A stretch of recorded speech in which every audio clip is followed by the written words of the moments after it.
আসসালামু আলাইকুম। তো আবারও একটা মিনি ব্লগ নিয়ে চলে এলাম ইউটিউবে।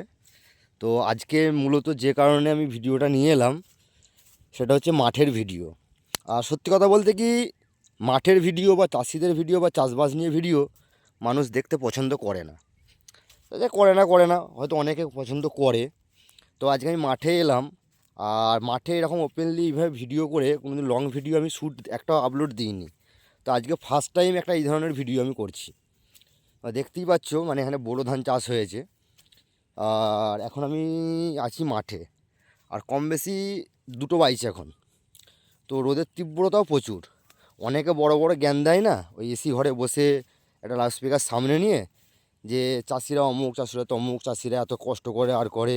যে জ্ঞানটা দেয় সে কিন্তু এসি ঘরে বসে দেয়। মাঠে এসে একটা শ্রমিকের সাথে কাজ করে, একটা কৃষকের সাথে কাজ করে জ্ঞানটা দিতে বলবে দেখিনি, দিতে পারবে না। আর এর আগে আমি একটা ভিডিওতে বলেছিলাম যে চাষিদের সমর্থনে কেউ থাকে না, শুধু লোক দেখানি, স্টেজে মাইক ধরে বলতে সবাইকে ভালো লাগে, চাষিদের কথা কেউ ভাবে না। হয়তো আমার এই কথাগুলো শুনে অনেকের জ্বলন হয়েছিল, জ্বালা লেগেছিল, অনেকে ভেবেছিল আমি ফালতু বলছি, কিন্তু এটাই বাস্তব। বেশি নয়, 5 থেকে 10টা প্রশ্ন করলেই বেরিয়ে যাবে যে চাষিদের কথা কেউ ভাবে না। এর আগের দিন আমি একটা উদাহরণ দিয়েছিলাম যে 1970 সালে এক ভরি সোনার দাম ছিল 150 টাকা, 1 কুইন্টাল চালের দাম ছিল 150 টাকা।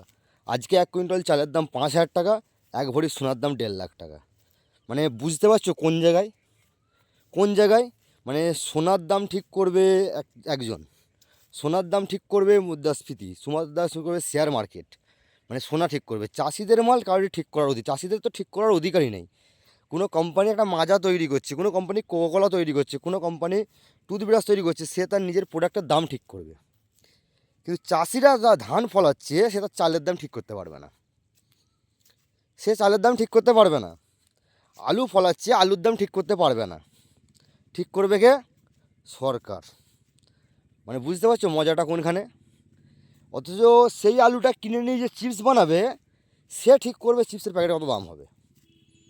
চাষিরা ঠিক করতে পারবে না। এটা হচ্ছে আসল সত্য। এটা মানতে সবাই, কিছু মানুষ মানবে, কিছু মানুষ এটা অস্বীকার করবে। আরে করে দাও না, এক বস্তার চালের দামও 1.5 লাখ টাকা।